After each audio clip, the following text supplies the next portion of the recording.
예, 안녕하세요. 세뇌 탈출입니다.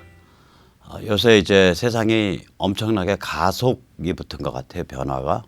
오늘 조국의 집에 대한 압수수색도 있었고, 뭐 이제 이거 이러다가 문재인 정부 넘어가는 거 아니냐, 뭐 이런 얘기들이 공무원들 사이에서 이제 회자가 되고 있습니다. 아마 심상치 않은 그런 변화들이 많은데요. 이게 국내외가 연결되어 있습니다. 사실은. 이 북한이 막바지에 몰린 그런 사정, 또 미국이 중국에 대해서 미중 전쟁 중국 자유화 드라이브를 걸고 있는 사정, 이런 거랑 다 국내외가 연관돼 있어요. 제가 이제 황교안 대표가 그 무슨 스티브 잡스 스타일로 이렇게 민부론이라는 그 경제 비전을 발표를 하면서 바보야, 문제는 경제야, 뭐 이런 슬로건을 썼다 그러는데, 그게 옛날에 미국 민주당 클린턴이 썼다는 슬로건입니다. 근데 저는 그걸 보면서 좀 마음이 별로 안 좋더라고요. 왜냐하면 경제는 문재인이 망쳐먹은 게 우리한테는 참 우연적인 그런 엑스트라 보너스입니다. 우리 입장에서 보면. 그런데 실제로는 그거보다 더 근본적인 이유가 여러 개 깔려 있죠.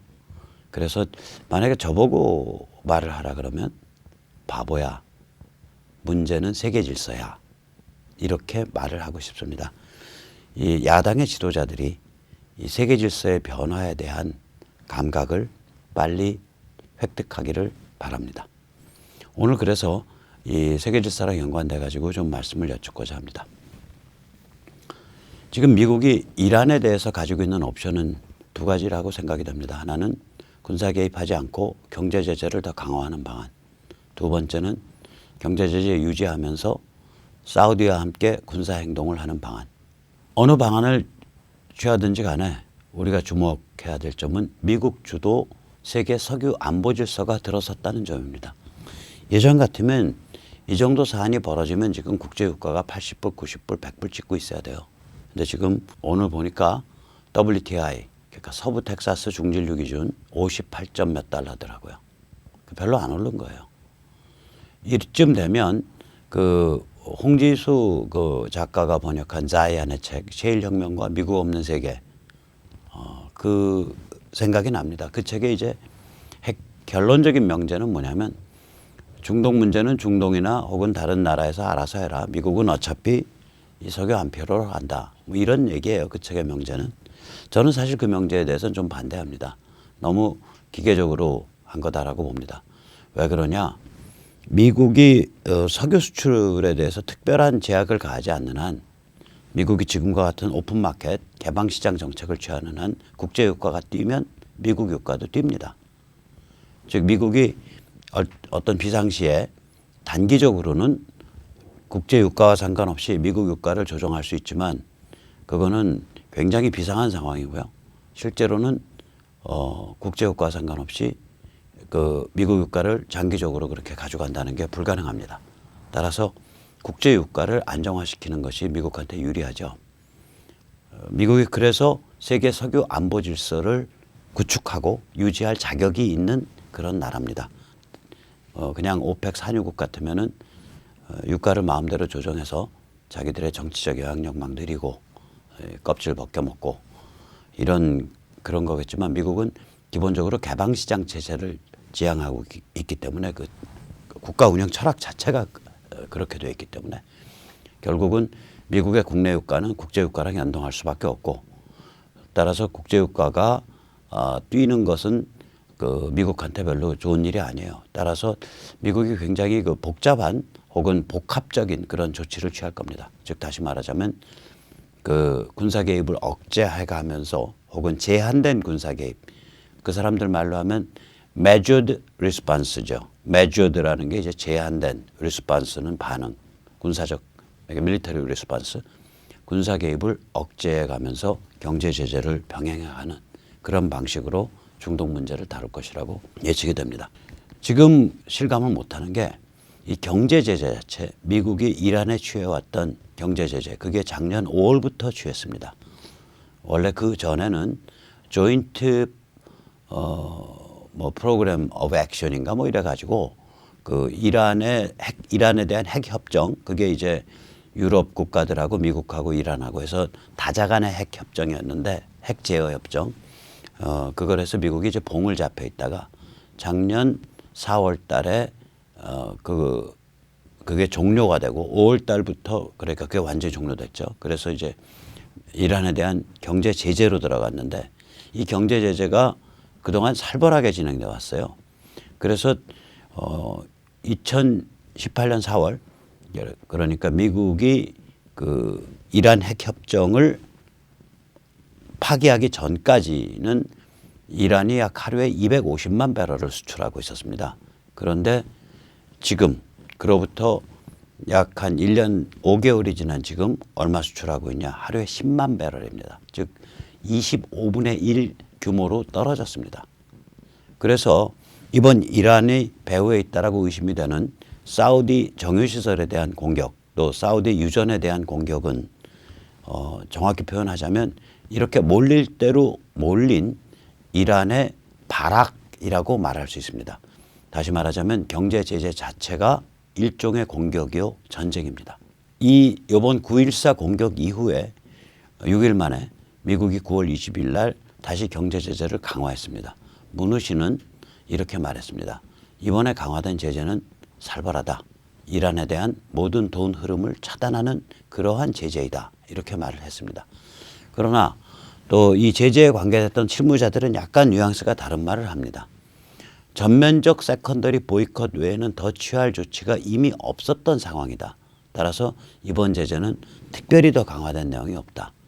이렇게 말하는 실무자도 있습니다. 그럼 과연 이번 제재가 그냥 허방다리, 별로 그렇게 강화되지 않은, 허방다리는 아니죠. 기존에 너무 제재가 철저했기 때문에 아까도 말씀드렸듯이 이란의 원유 수출을 25분의 1로 깎을 정도로 그렇게 제재가 강력했었기 때문에 과연 이번 제재가 별 추가적인 그런 내용이 없는 건가 하고 들여다보면 꽤 있습니다. 그 전에는요, 제재가 보통 저걸 중심으로 해서 일어났어요. 이 개인들을 겨냥을 했어요. 제재가, 이란에 대한 제재가. 근데 이번 제재는 이란 중앙은행과 그리고 이란 개발자금, 이런 이란의 대표적 금융기관을 겨냥하고 있습니다.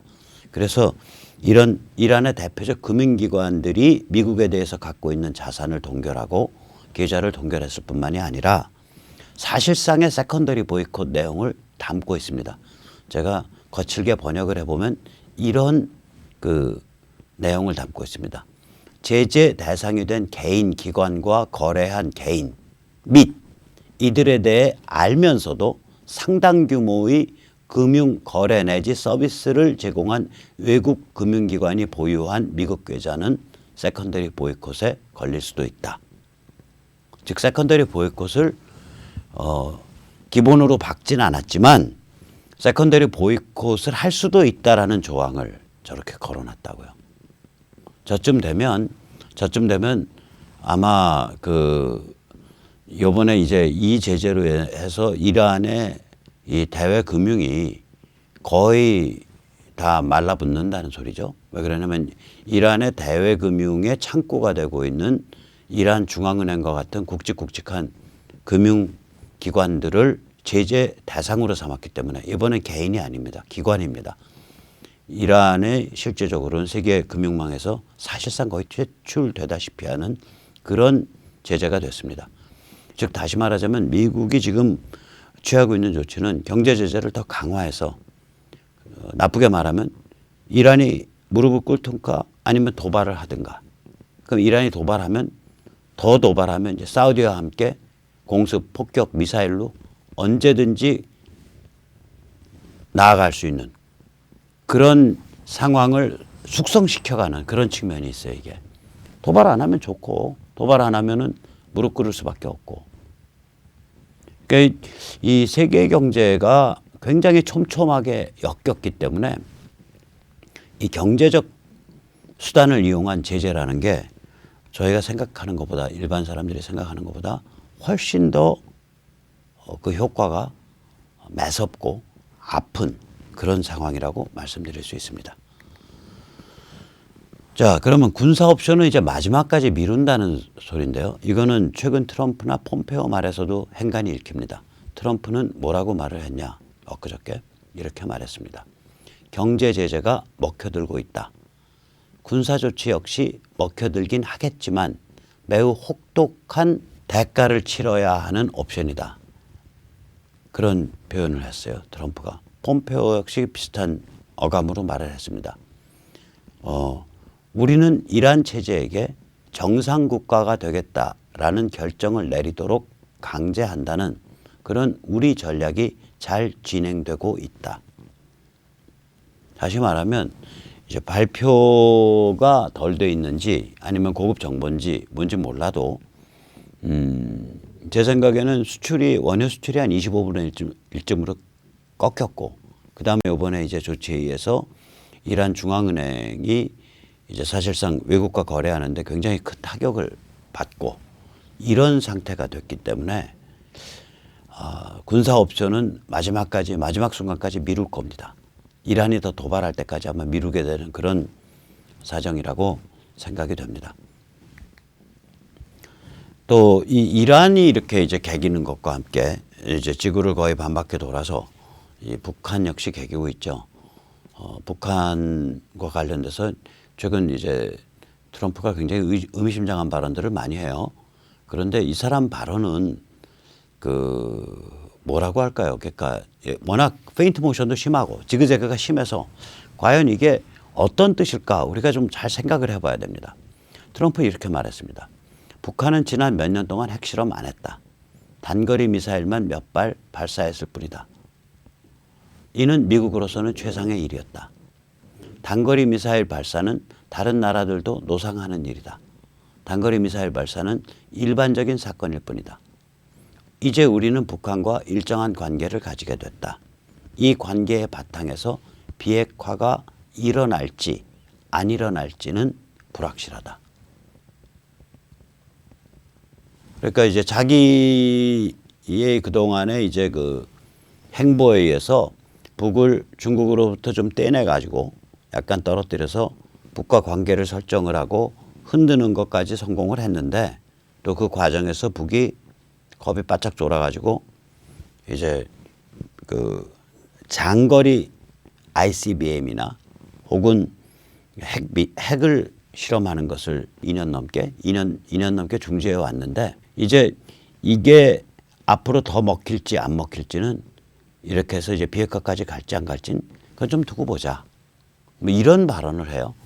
근데 이 발언이 의미심장한 게 이 발언 직전에 북한에서 왜 맞아 죽어서 빈사 상태로 미국으로 옮겨져서 미국에 온 지 6일 만에 죽은 그 미국 청년 오토 원비어 가족을 최근에도 백악관으로 불러서 같이 얘기를 했다고요. 북에 대해서 계속 체제 문제를 제기하는 거예요. 그리고 지금 국내 언론이 이제 며칠 지나면 이제 10월 1일부터 좀 보도를 다시 하게 될 텐데 미국이 그 해마다 이제 그 국방 예산을 국방수권법안 NDAA라고 해서 그들은 법안으로 박아요. 국방 예산을 해마다 1년짜리 법안입니다. 그 회계연도 2020년도 그 국방수권 법안에 이제 국방비에 관련된 그 법안을 쭉 박아놨는데 그 회계연도 2020년이 이제 10월 1일부터 이제 작동합니다. 미국은 1월 1일이 아니라 10월 1일에 회계연도가 시작됩니다. 그런데 NDAA에 포함된 그 법이 이게 바로 오토 원비어 북한 은행 거래 제한법입니다. 오토 원비어 브링크 액트라고 그러는데 브링크는 Banking Restrictions on Banking Restrictions Involving North Korea. 그러니까 북한과 관련된 은행 거래 제한 그런 뜻입니다. 그래서 오토 원비어 북한 은행 거래 제한법이 2020 NDAA에 포함되어 있습니다. 이는 곧 다시 말하자면 뭐냐면 10월 1일부터 북한을 국제금융망에서 퇴출시키는 일입니다. 이게 참 안타까운 게 이 태극기의 상당히 그 동조적인 다시 말해서 이제 박 대통령 그 탄핵에 대해서 굉장히 반대를 하는 이른바 우파 성향, 이른바 보수 성향의 정치권 인사를 만나가지고 이런 얘기를 하면 들으려고 하질 않아요. 제가 며칠 전에도 그래서 굉장히 실망했어요. 이 얘기를 하는데 그냥 한마디로 걔들 뭐 70년 동안 뭐 그냥 그냥 그렇게 살았는데 뭐 그거 은행 거래 제한한다고 뭐 특별히 더 걔들이 고통 느낄 거 있겠어? 이런 말을 하거든요. 고통 느낍니다. 일단 김정은이가 해외에서 사치품을 사서 뭐 그게 무슨 포도주가 됐건 뭐 롤렉스 시계가 됐건 이런 거 사서 고급 당원한테 나눠주는 일을 못해요. 해외로 돈을 보낼 수가 없어요. 그러면 달러를 들고 가방 속에다가 넣고서 현금을 들고 나가야 된다는 얘기인데, 혹은 거래를 해서 현금을 받아가지고 북한으로 들어와야 된다는 소리인데, 이게 거의 암달러 수준의 그런 작업이기 때문에 중간에 배달 사고가 안 난다고 말할 수가 없는 거예요. 이게 배달 사고 안 나도 너 사고 났다라고 주장하고 잡아 죽이는 판이잖아요. 그렇게 잔인하잖아요. 그러니까 이거 심부름하는 사람 입장에서는 목숨 내놓고 하는 거예요. 사고를 안 내도 냈다 그러고 언제든지 숙청당할 수 있는 상태니까 이게 은행에 딱딱 찍히면은 다행인데. 그래서 이 중간에 그럼 이 돈 심부름하는 사람들이 가만히 있겠냐고요. 가방 들고 튄다고요. 가방 들고 튀어라요. 그래서 그 이상한 상태로 이렇게 말려 들어가는 거거든요. 이게 굉장히 심각한 일이거든요, 이게. 예를 들어서 제가 그래서 북한 은행, 국제은행망에서 퇴출된다고 뭐 별일 있겠냐. 뭐 걔들 항상 그러고 살았지. 라고 태평하게 말하는 이른바 우파, 이른바 보수 성향의 정치인한테 베네수엘라와 러시아 은행의 사례를 말하려고 했어요. 그랬더니 말을 중간에 끊어버리더라고요. 듣기 싫다고. 관심이 없는 거예요. 외부 세계에 대해서. 관심이 없어요. 이 사람들이. 그래서 이게 이제 오늘 제가 말하고자 하는데요. 우리나라 지금 정치권의 사람들이, 언론도 마찬가지고 바깥 세상에 대해서는 관심이 없는 거예요. 그냥 안만 봐. 내부만. 그런데 이게 다 바깥이랑 지금 엮여 있거든요. 이 일련의 변화가. 특히 우리 자유시민들은 바깥쪽의 변화랑 같이 발을 맞춰서 가야 돼요. 지금 상태가. 그리고 바깥쪽에서 이러이러한 움직임이 있으니까 10중 8구 국내에서 저러저러한 움직임이 있을 거다. 또 북한에서 저러저러한 움직임이 있을 거다. 그렇게 해서 가설을 세워놓고 공이 이렇게 날아갈 거라고 생각하고 여기다 대고 총을 쏴야 된다고요. 저 힘이 약하니까. 그런데 이렇게 날아간다라는 예측 자체를 거부해 버리니까 더 이상 할 말이 없는 거예요. 이 베네수엘라 러시아 사이의 은행 보면 미국이 베네수엘라에다가 경제 제재 걸었단 말이에요. 거래 못하게. 그랬더니 베네수엘라가 러시아 은행에 대고 조그만 은행에 대고 야, 우리 석유 대금을 너희가 좀 대신 받아서 우리한테 송금 좀 해줘 그랬어요. 그 조그만 은행은 뭐 미국한테 제재받을 일도 별로 없고 뭐 특히 제재 대상이 될 만한 그런 것도 아닌데, 그랬더니 그쪽에서 러시아 쪽에서 이걸 거부를 했다고요. 베네수엘라의 혈맹이라 그러는 러시아가 이걸 거부했어요. 이게 그렇게 무서운 거예요. 은행 거래가 없어진다라는 건요, 결국 완전 퇴출이라는 소리거든요, 저건. 지금 완전 퇴출을 지금 며칠 남았어요? 이제 한 일주일도 안 남았잖아요. 한 일주일 남았잖아요. 일주일 남겨놓고, 완전 퇴출을 일주일 남겨놓고, 느긋하게 트럼프가, 북한과 관계 좋아. 나 대통령 된 다음에 쟤들 얼마 안 있다가 2017년 중반부터 핵도 안 깎고, 대륙간 탄도미사일도 안 날렸어. 그 점은 미국한테 참 최상의 잘된 일이지. 전쟁 안 하게 됐으니까. 그런데 그래서 이제 걔들이랑 뭐 말도 좀 하고 있고, 그런데 이 말하게 된 이 관계의 바탕에서 과연 제대로 된 비핵화 갈 수 있을지 안 갈 수 있을지는 그건 나도 아직 잘 모르겠어. 그건 좀 두고 보자고. 이런 말이거든요. 이게 다른 문맥에서 아무것도 없을 때 이런 말 하면 트럼프가 이제 다 물러날려나 보다 뭐 이렇게 막 말할 수도 있는데, 이 사람이 워낙에 말을 태연하게 하는 사람이잖아요. 워낙에 예측 불가능하게 하는 사람인데다가 10월 1일부터 이런 초강수의 경제 제재, 금융 제재가 북한에 가해지게 돼 있는 상태이기 때문에 이게 이제 으스스한 말이 되는 거죠. 이렇게 초강경 상태에서 말을 저렇게 얌전하게 한다는 게 얼마나 으스스합니까? 그래서 우리가 이제 아까도 말씀드렸듯이 이 제도권이나 우리 그 정치권 그리고 우리 언론에서 언제나 돼야 이걸 보게 될지 모르겠는데 우리 지금 문제가 그냥 문제가 아니잖아요. 예를 들면 이번에 조국 같은 경우에 난마상을 일으키는 거 보세요. 쟤들 갈팡질팡하잖아요. 이게 옛날 간천망이 제대로 작동하고 있고요. 김정일과 같은 그런 아주 집요하고 집중되어 있는 그 왕초가 하나하나 세세히 챙겨서 명령을 내리던 그런 시절 같으면은 쟤들 이렇게 갈팡질팡 안 해요. 그런데 김정은 체제가 된 데다가 미국이 완전히 몰아붙이고 있어서 쟤들이 일사불란하게 전략적이고 지능적인 명령을 못 내리는 거예요. 그래서 조국 문제가 이렇게 불거졌다고 저는 생각을 하거든요. 엉뚱한 명령 내렸을 거라고요. 제가 자세히 얘기를 안 할 테니까 생간에 맞춰서 생각을 하세요. 엉뚱한 명령을 내렸을 거라고요. 그게 이제 번져가지고 조국 사태가 이렇게 불거진 거예요. 그러면 이거 가만히 보고 있으면 무슨 생각이 드냐. 아, 한반도가 이제 분단 구조가 무너질 때가 됐구나. 이제 거기로 가고 있구나. 북한이 미련해졌구나. 옛날처럼 악마적 영악성이 막 빛을 발휘하던 그런 상태가 아니구나. 이건. 이런 판단을 하게 되는 거거든요. 그럼 북한이 이렇게 어려워지게 된 거는 왜 어려워졌냐. 중국이 못 도와주니까. 중국이 뒤에서 옛날처럼 내놓고서 그 대량으로 서포트를 못 해주잖아요. 딱 그 명분 잡혀 있고 미국에 의해서 지금 무역 그리고 이제 금융도 이제 곧 다가올 가능성이 있는데 이런 거에 의해 가지고 미중 전쟁에 의해서 중국이 완전히 손발이 묶여 있으니까 중국이 꼼지락 달싹을 못 하는 거 아니야. 즉 다시 말하면 미중 전쟁과 중국 자유화라는 그런 흐름 때문에 결국 북한이 뒷배를 상실한 거고 뒷배가 상실되니까 개발질이 나오게 되고 거기서 개발질이 나오니까 이 대한민국의 정치 위기가 점점 더 심해지는 거고 이게 이렇게 맞물려 있는 거죠. 지금 대한민국의 종북 간첩이 그중에 태반이 북한 말 듣겠어요? 대한민국 간첩이 보통 간첩입니까? 간첩이 가업으로 내려온 나라예요. 여기가 3대 간첩이에요. 3대 간첩. 할아버지, 아버지, 아들까지. 간첩이 가업인 나라라니까요.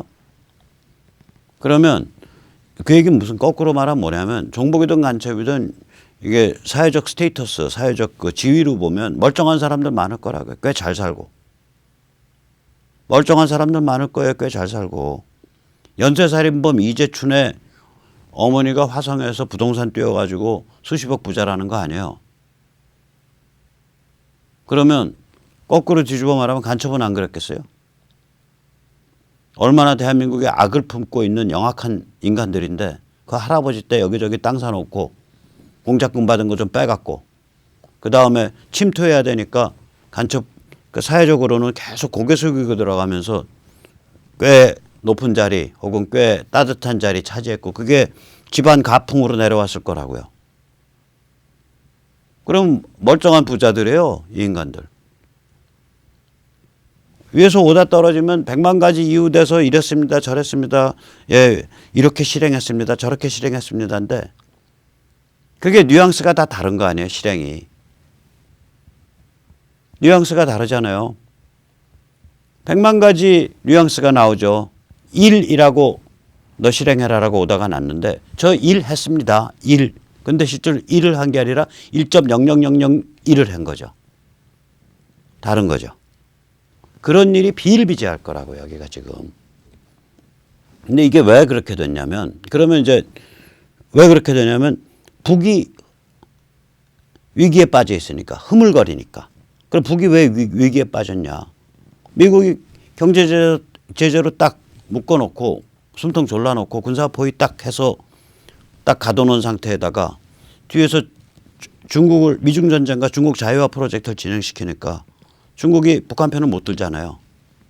겁이 나서. 대놓고 지원을 못 할 거 아니에요. 한계가 있을 거 아니에요. 그러니까 얘들이 그냥 그렇게 되는 거죠. 그러면 북이 본가가 흔들리면 여기에 간첩과 종북이 흔들린다고요. 거기다가 북의 본가가 이게 김정일과 같은 굉장히 집요하고 머리가 좋고 악마적인 그런 천재성을 가진 인간이 했었으면 여기를 제어를 하는데 이게 어디로 튈지 모르는 철딱선이 없는 30대 중반애가 이게 보스니까 밑에서 김정일 때 한 번도 자기 의견을 내지 못한 자들이거든요. 이게 그 자들이 무슨 얘기냐면 우리는요 예를 들어서 대기업 삼성이다 그러면 들어가서 기한을 해서 위에 올릴 때 배우는 게 뭐부터 배우냐. 상사가 맨 위에 이사증 가면 예스냐 노냐만 결정할 수 있도록 기한을 올리는 걸 최고로 잡아요. 다 고민을 해서 밑에서 예스입니까 노입니까. 근데 이 김정일 같은 밑에서 훈련받은 체제는 그게 아니에요. 어찌하오리까요. 이러이러하니까 어찌하오리까. 이렇게 수십 년 그게 뭐 4, 50년을 그렇게 살아온 시스템이에요. 그 시스템이 김정은 들어서서 어찌하오리까로 못 올리죠. 지를 멋대로 돌아가고 있을 거라고요. 밑에서. 그러니까 밑이 컨트롤이 안 되죠. 남이. 그런데 북은 몰려있죠. 중국도 몰려있죠. 그럼 여기에 간첩 정북이 말 듣겠냐고요. 다 자기 계산속 돌리죠. 거기다 더 중요한 건 뭐냐면 간첩 정북은요. 하나로 통일돼 있지 않아요. 조직이. 북이 절대로 그렇게 안 내버려둡니다. 여기가 간첩 정북이 하나로 통일돼 있으면 북이 제일 싫어하는 양태가 나와요. 그게 뭐냐. 남로당 같이 나와요. 그러니까 여기가 다 자기 인맥, 자기 라인에 따라서 전부 조각조각 나눠져 있거든요. 저쪽 간첩 종북 진영이. 그래서 서로 간에 잡아먹는 상황 나오죠. 그래서 다시 말하자면 이런 일들, 미중전쟁, 그다음에 북이 몰린 상황 이런 것들이 대한민국 정치에서 굉장히 중요한 결정적 변수예요. 더 나아가서 북을 언젠가는 저는 그게 당장 내일이 된다 그래도 전혀 놀랍지 않은데 미국이 전면 진입해서 접수 평정한다고요. 물론 진입할 때 생자백이 침공이 될 수도 있고 혹은 김정은이가 몰려가지고 이완용이나 고종을 본받아서 나라를 팔고 미군을 불러들이는 그런 형태가 될 수도 있겠죠. 그리고 자기는 털고 튀는 거죠. 조건 두 개면 됩니다. 하나, 자기 반인도 범죄에 대한 소추 안 한다. 반인도 범죄에 소추돼버리면요. 반인류 범죄, anti-humanity crime. 도망갈 데가 없어요. 그건. 학살하고 고문하고 뭐 이런 것들. 두 번째, 자기 아버지 할아버지가 모아놓은 돈 중에서 한 2, 3억 불 자기한테 준다. 이 두 가지 조건 받고 김정일이가 튀었다. 미군 불러놓고. 그런 일이 하시라도 벌어질 수 있는 상황이거든요. 지금. 그러면 저 같은 놈이 그걸 느낄 때 간첩 정북은 안 느끼겠냐고요. 느낀다고요. 그러니까 전체가 영이 안 서서 막 뭉그러져 있는 상태가 돼가요. 이게 시간이 갈수록. 다시 말하자면 미중전쟁 중국 자유화 그다음에 이 북한 체제의 위기 그리고 심지어 붕괴 그리고 대한민국의 정치 변화 이건 한 축으로 묶여 있는 일입니다. 이게 한 축의 일이에요. 그래서 제가 자꾸 이 그림을 한 번 더 보여드리고 싶은데